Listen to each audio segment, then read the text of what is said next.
thank you all for giving me an opportunity to talk to you today. It's very gratifying to see that we have 100 participants. That's exciting.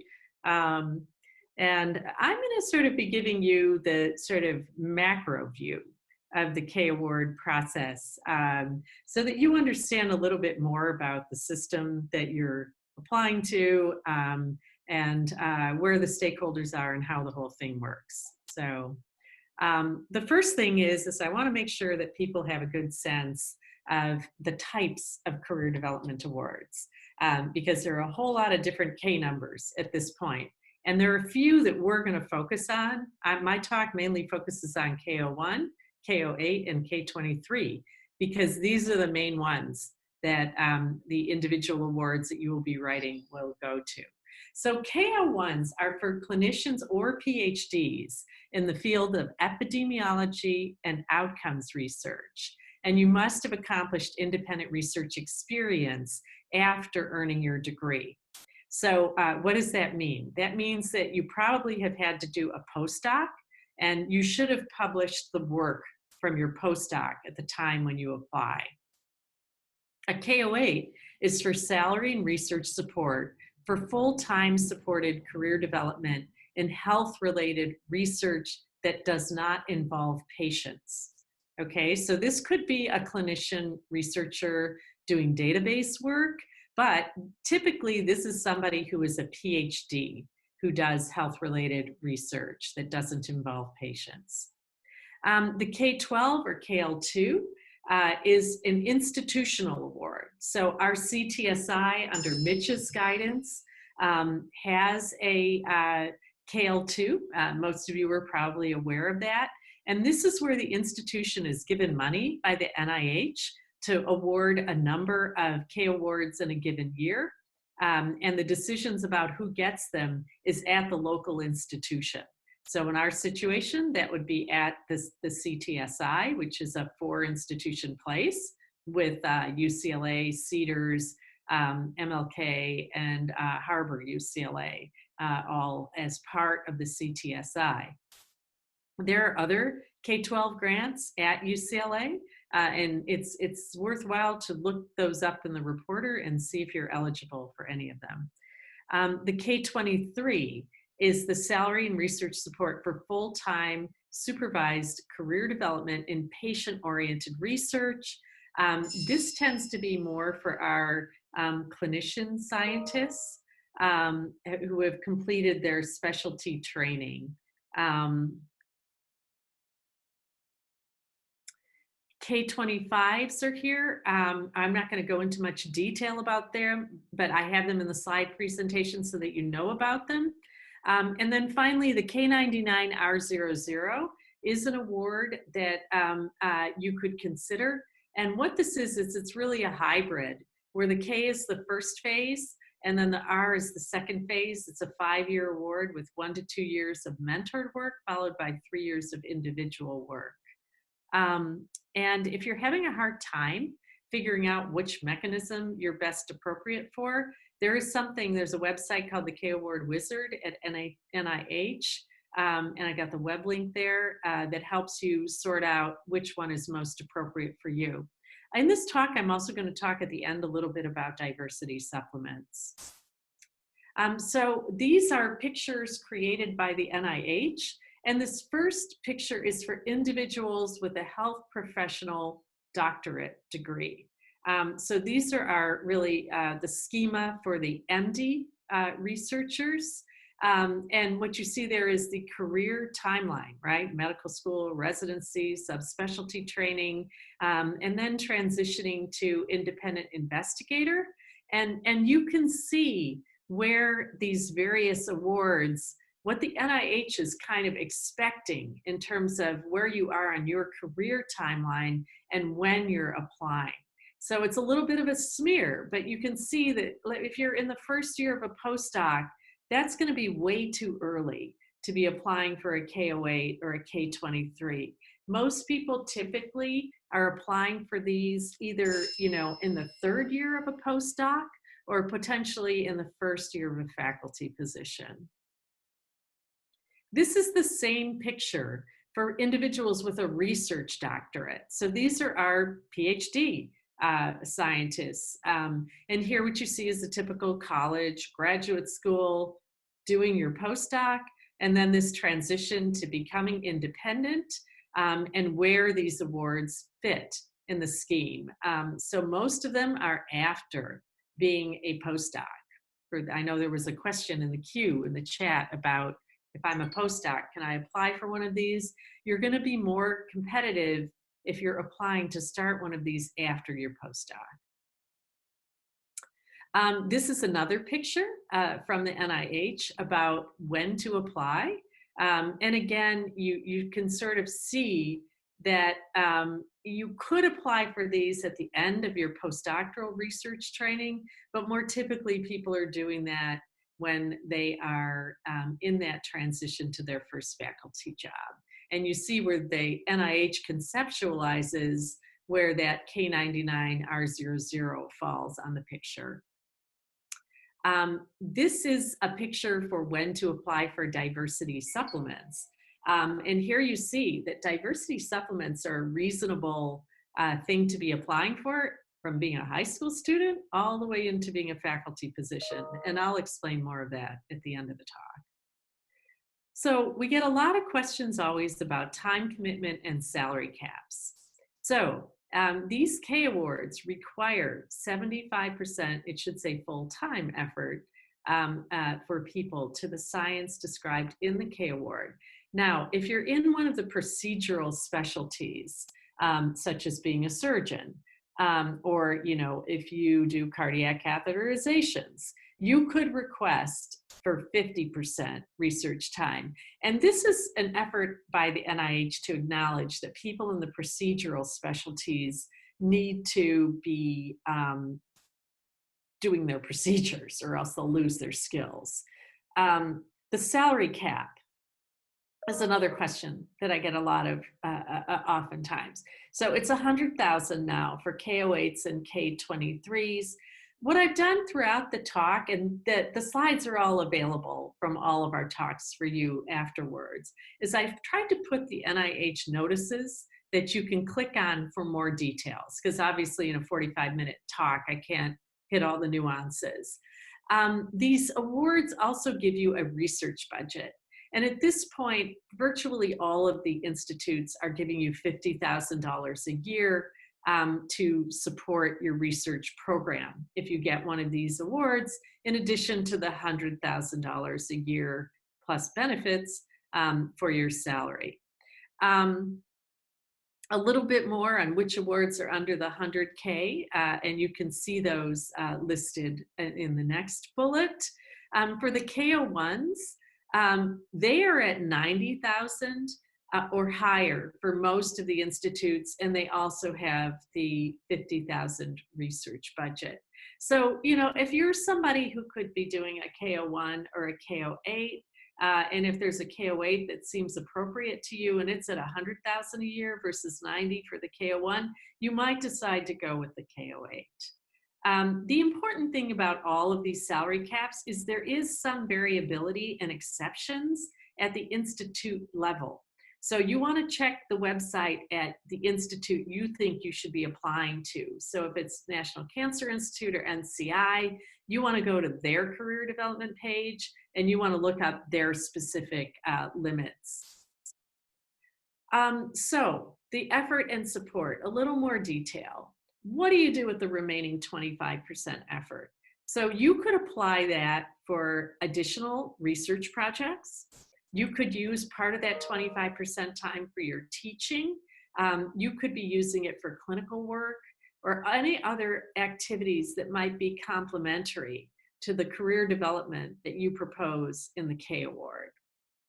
Now, obviously, we all don't make $100,000 a year for 75% effort. So there is an expectation on the part of the federal government that our institutions will supplement the K salary up to the level that's consistent with the institution's salary scale.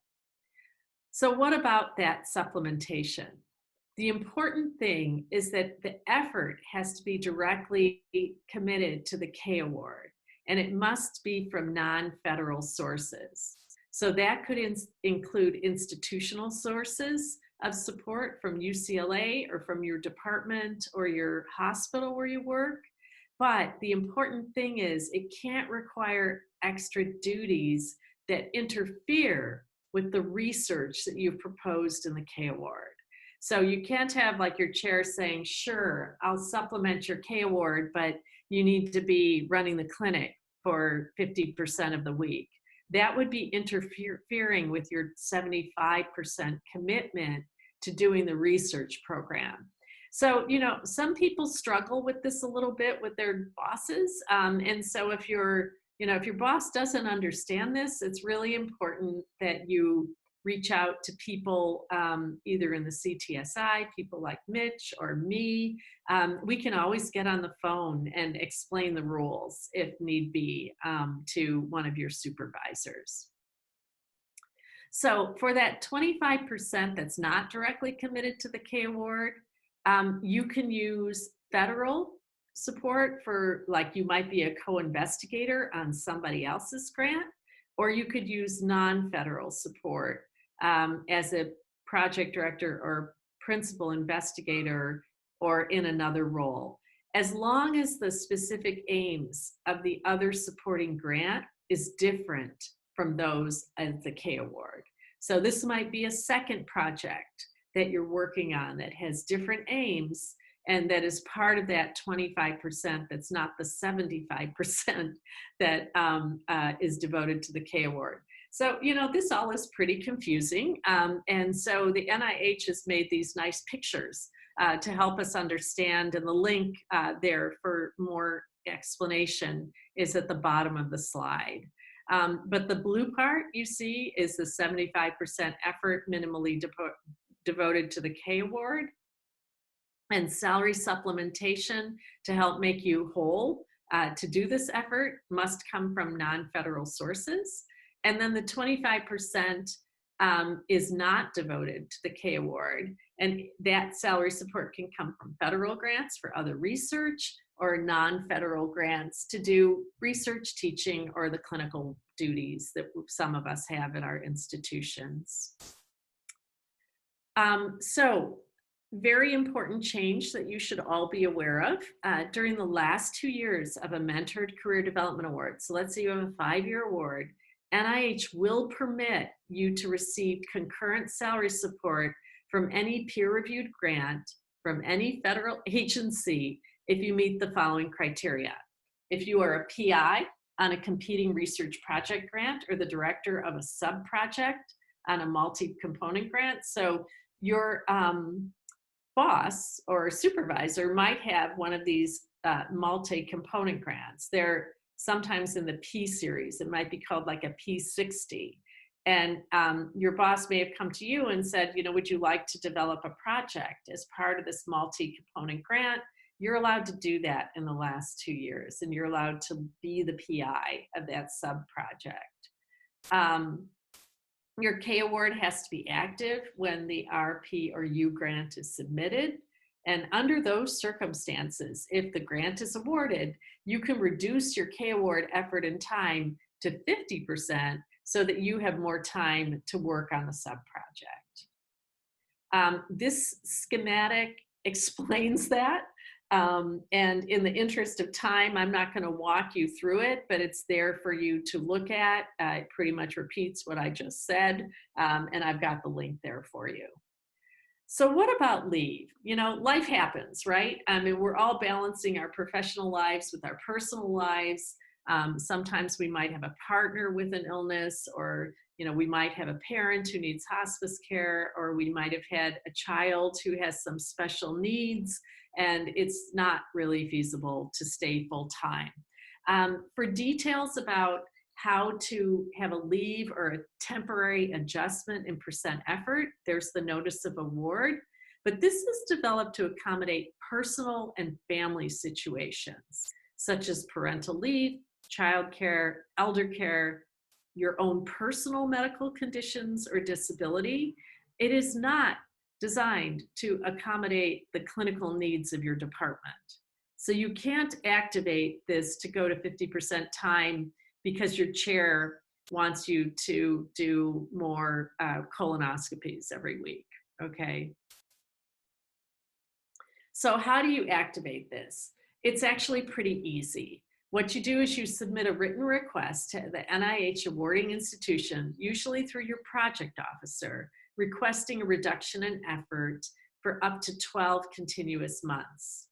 And this is considered on a case-by-case basis. And in no case is it permissible to work less than 50% effort, okay? Importantly, at the time of the application or initial award, you've got to be able to say that you have a full-time appointment and that you can devote a minimum of 75% effort. But as soon as you have that notice of award and you've gotten the grant, if you need a reduction for these family or personal needs, at that point you can submit the letter to your project officer and explain the situation.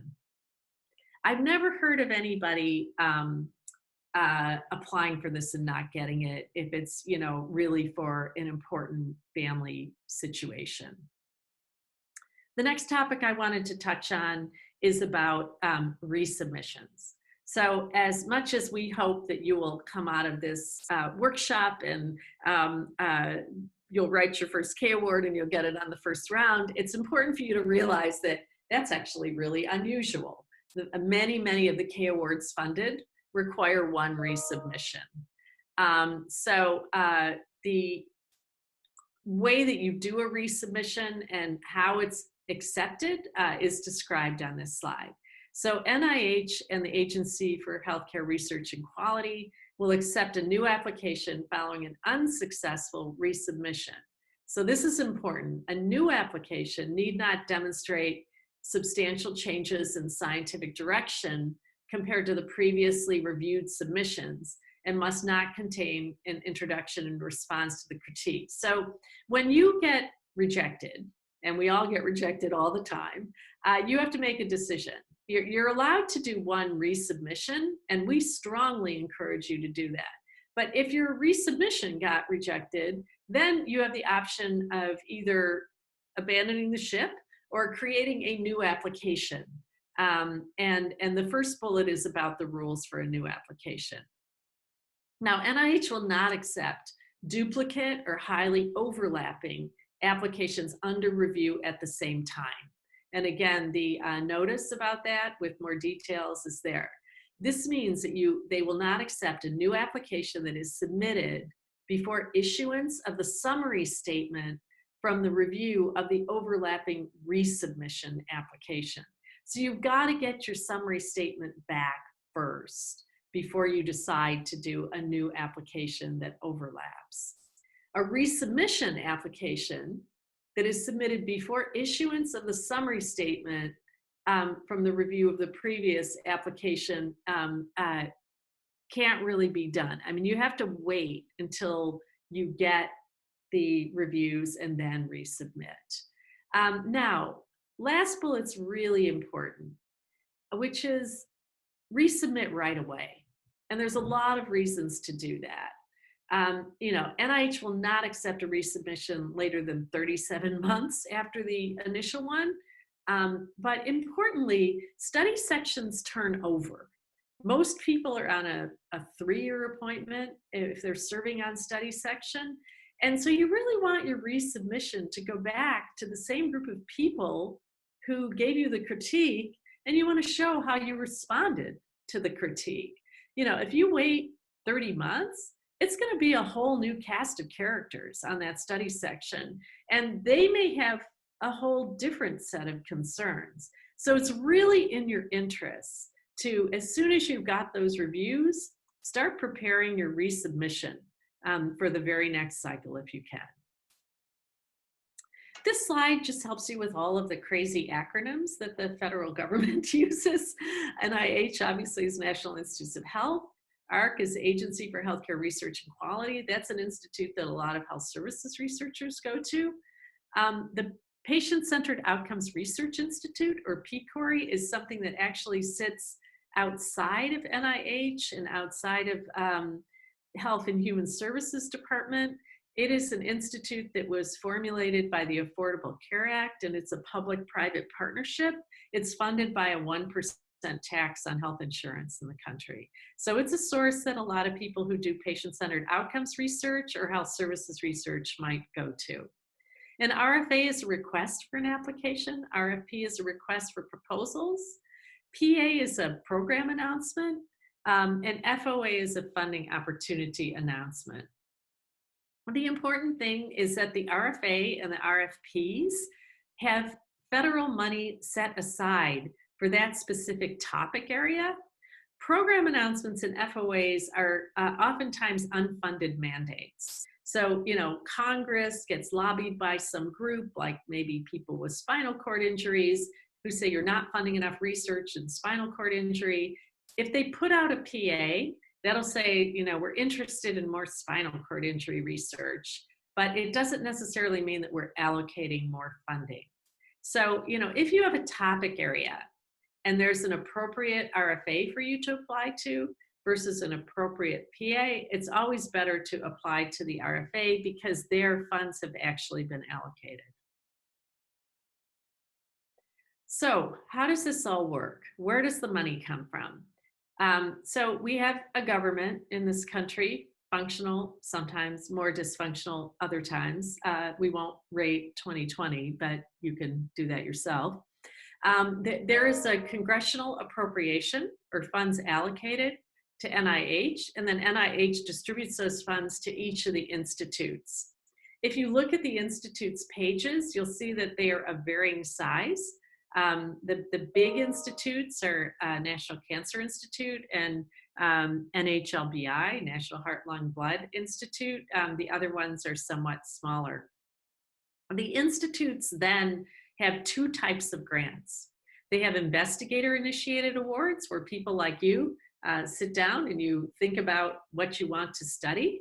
And then there are institute-initiated awards. So these tend to be contracts.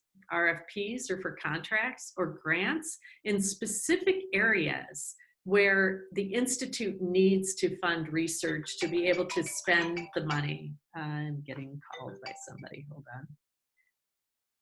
on. Okay, and so, you know, if your science fits into an RFA, you definitely would want to apply to that instead of a program announcement. RFPs, just so you understand the difference between a contract and a grant, contracts have very specific deliverables in a very specific time frame. And if you don't meet those deliverables in that time frame, the federal government can break a contract. So they're much less flexible on what you can do with the money. With a grant, the money is given to you with an understanding that you're going to do the project as described. But, you know, if you decided to take the money and go do something completely different, like go off to the Bahamas for a year, the government has no recourse to pull that money back. Obviously, if you did that, you're not going to get funded ever again. But you have a lot more latitude and flexibility with what you do when you have a grant rather than a contract. So once you understand the NIH, the next thing you need to understand is that it's very important to establish relationships with the program officers at the institute in your research area. Hold on, let me send this person to my covering doctor.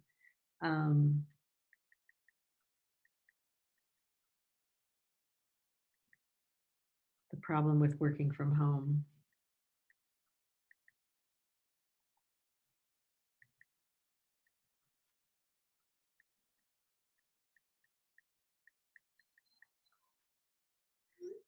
Okay, so at each institute, there is a specific person who handles the career development awards. And so that's the person you want to get to at the institute where you would like to apply. And once you followed all of Dr. Saluski's rules about writing the greatest specific aims in the world, you want to send that one pager to that person, introduce yourself, and get a phone call. so that you can go over the aims and you can get their input. Their input is really critical for your success. And so this is definitely worth the time. And you'll see later in my presentation why. There are two parts to the Organization of NIH. One part is the program. The program lives in the institutes and they set research priorities. And then the second part is the Center for Scientific Review. So as you could well imagine, there needs to be a firewall between these two parts. So your review actually happens at CSR. The program officers who you met on the phone and who know about your application, they oftentimes will be at the review sessions, but they're like flies on the wall. They're not allowed to talk. They're not allowed to advocate for specific projects, but they listen to the review. And that becomes really important because when you get your reviews back, a lot of times they're the individuals who can help you understand which of your comments you need to really pay attention to. So the NIH review process takes about 9 or 10 months at best. There's an initial administrative review. Now this is really critical. If you use the wrong font, if you didn't follow the right page numbers, if you're missing a section, you get bounced out right at the administrative review. And so you want to make sure you really read the instructions and that you don't end up getting bounced out because you failed to notice which fonts were legal. Because, you know, if you do, that just costs you 9 months. And there's no, you know, quicker way to get back into the flow. And so, you know, be very careful to make sure that your grant meets all of the technical and, you know, formatting criteria to be considered. Your title is really important because it really steers the proposal. So when all of these proposals come to the NIH, there are administrators who have to put them in piles and send them to specific study sections. So if you have a pretty clear sense from the title of where this needs to go, that helps them, okay? Now, the study sections are actually made up of scientists like Mitch and Isidro and me, who you know, are funded investigators, have had a long-term relationship with NIH. Some assistant professors and early associate professors are also on study section, but they're from universities and other institutions. It's important for you to know that because you need to know your audience and who you're writing for. Applications, as I mentioned, are not usually funded on the first round, and there's a lot of detailed information on success rates on the NIH website. I'm going to show you a little bit of that information in this talk. So you got your application here at the top, and the Center for Scientific Review assigns it to a study section and an institute. Now, let's say when you get assigned to a study section, you should get a notice.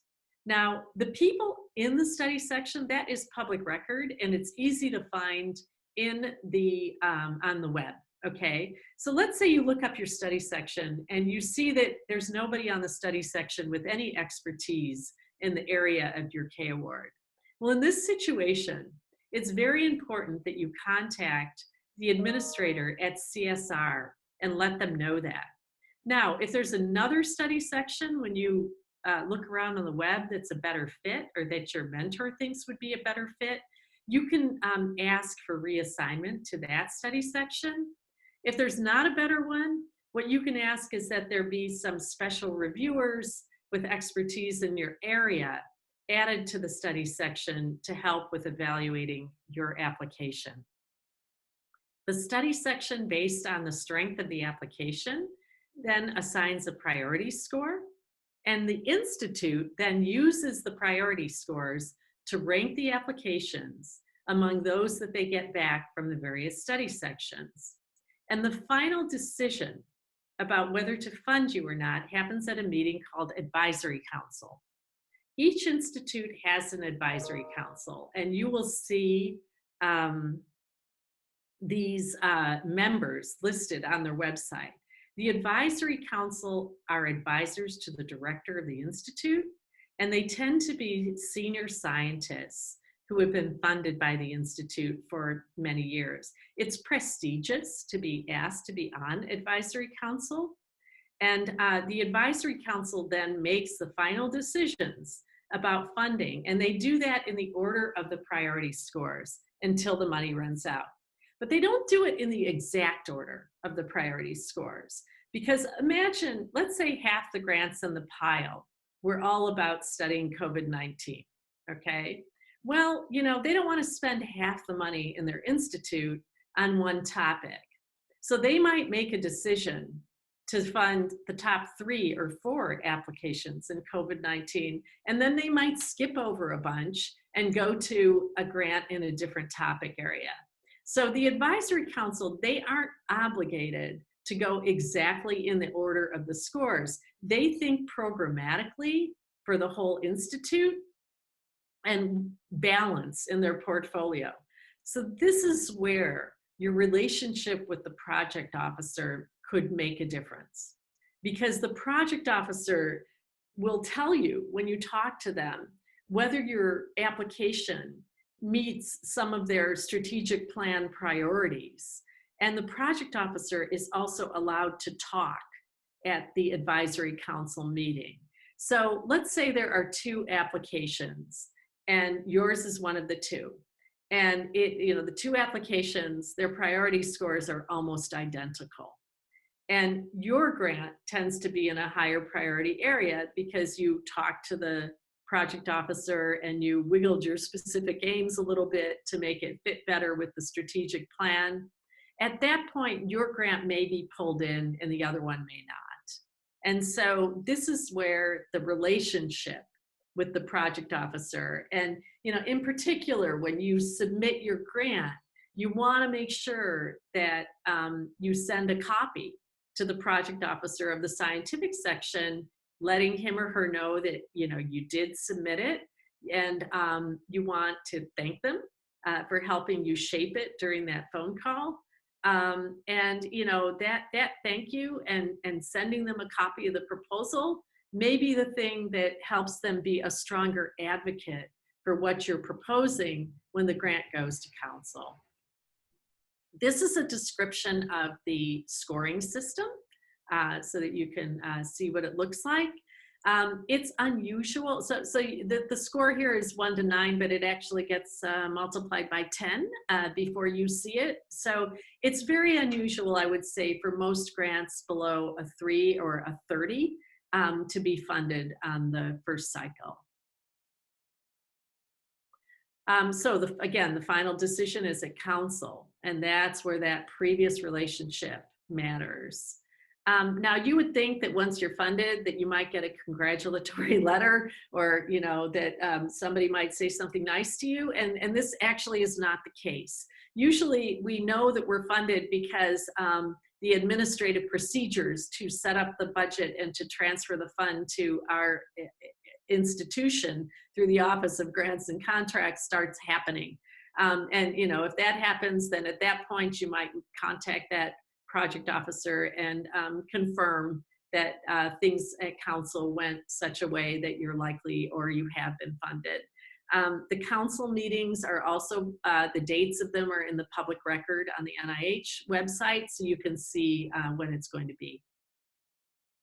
So what's the funding climate like? The funding climate right now is pretty good. This is a picture from the NIH, and you can see that over time, there has been more money devoted to career development awards. What's a success rate? So the success rate, this is the NIH definition of success, is the % of reviewed grant applications that receive funding.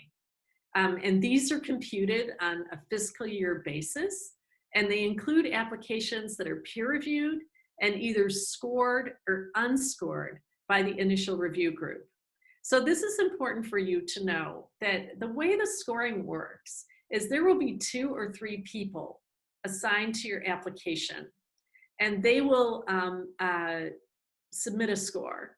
And that score will determine whether the whole study section hears about your application. So only the top 50% of the pile gets discussed at study section. So if you're in the bottom 50% of the pile, you will be unscored. And obviously it's really depressing to be in the unscored part of the pile, but you still get the reviews from the 3 individuals or 2 individuals, and you get to see, like, you know, what were the main things that put you in the bottom half of the pile. Sometimes that's a great time to have a conversation with the project officer, who may have been in the room and may, you know, have a little bit of a sense from reading the reviews about whether you should go in again, or if there's, you know, a fatal flaw in the application that makes the science that you're proposing unlikely to be successful.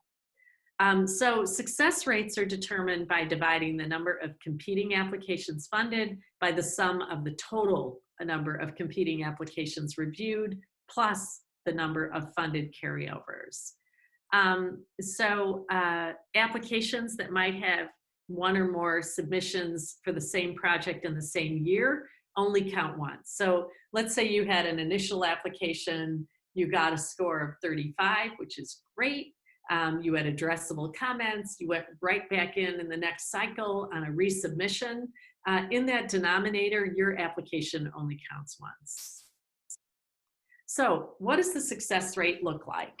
Okay, and what I've done here, this is 2015, and I'm going to show you how the success rate for these 3 mechanisms that are commonly used by our scientists here at UCLA.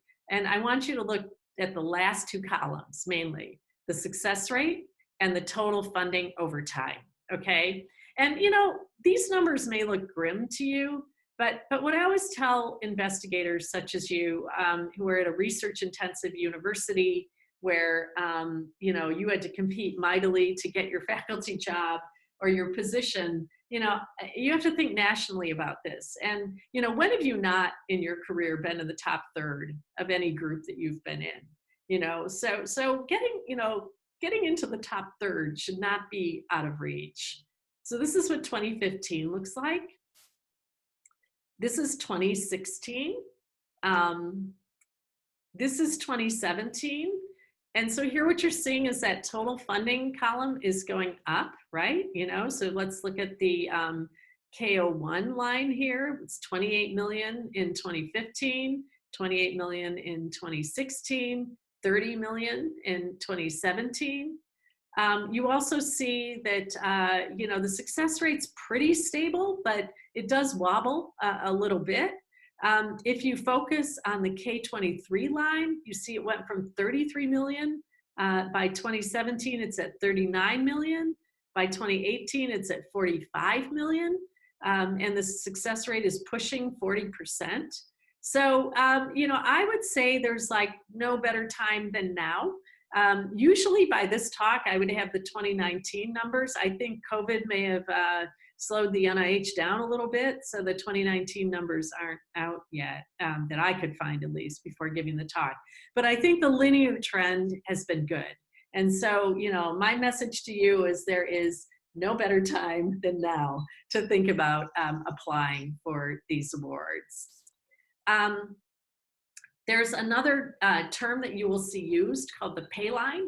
And so the Payline definition is a formula that NIH uses where they look at the number of applications reviewed by institute, by institute-specific study sections, the amount of grant money in the budget, and the average grant cost. So the Paylines tend to be a conservative estimate that institutes make to make sure they have enough funds to pay grants throughout the year.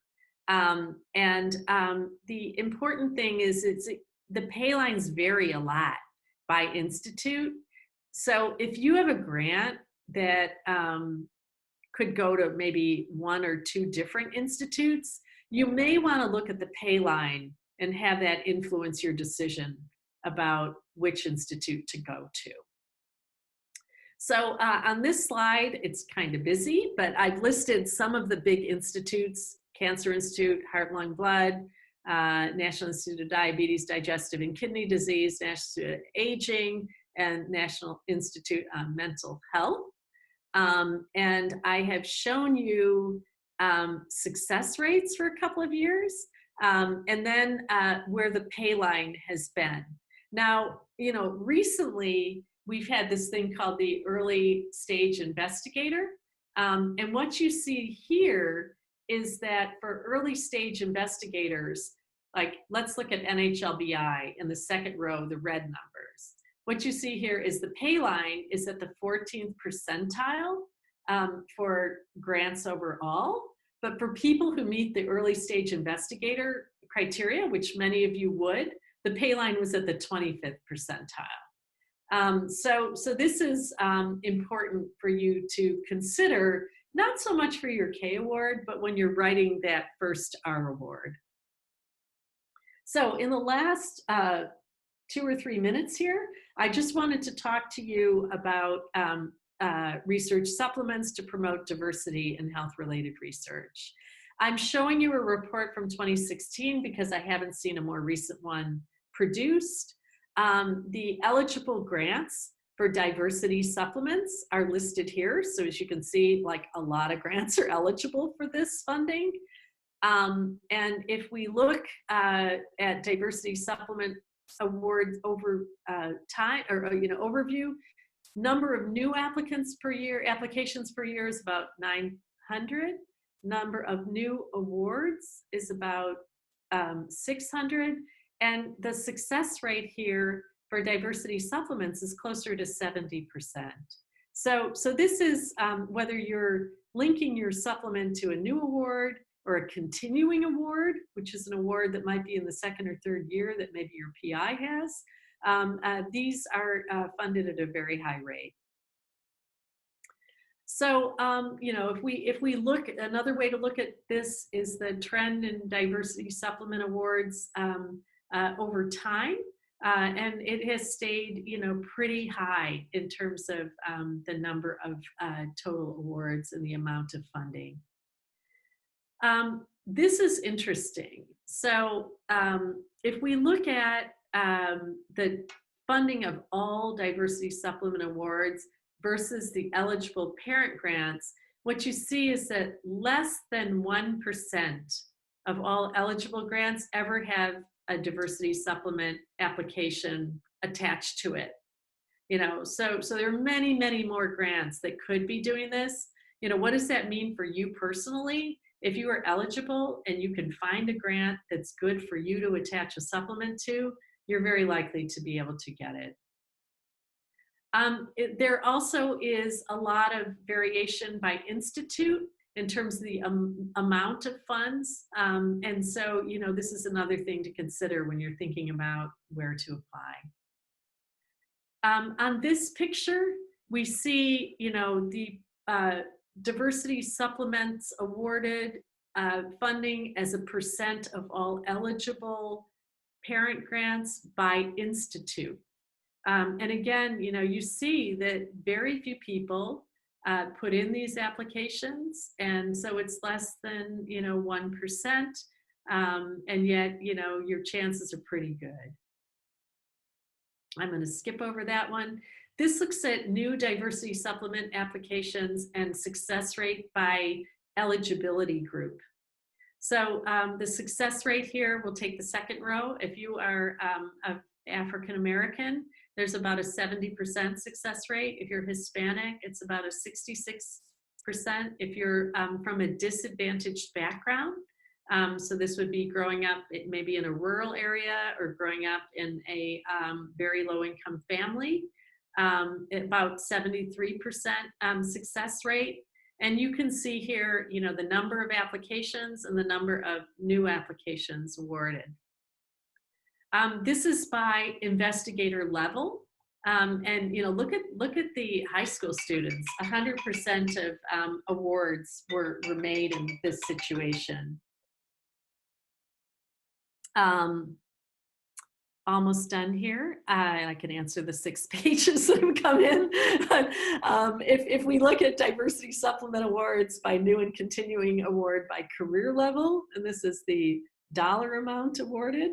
So another way to look at this.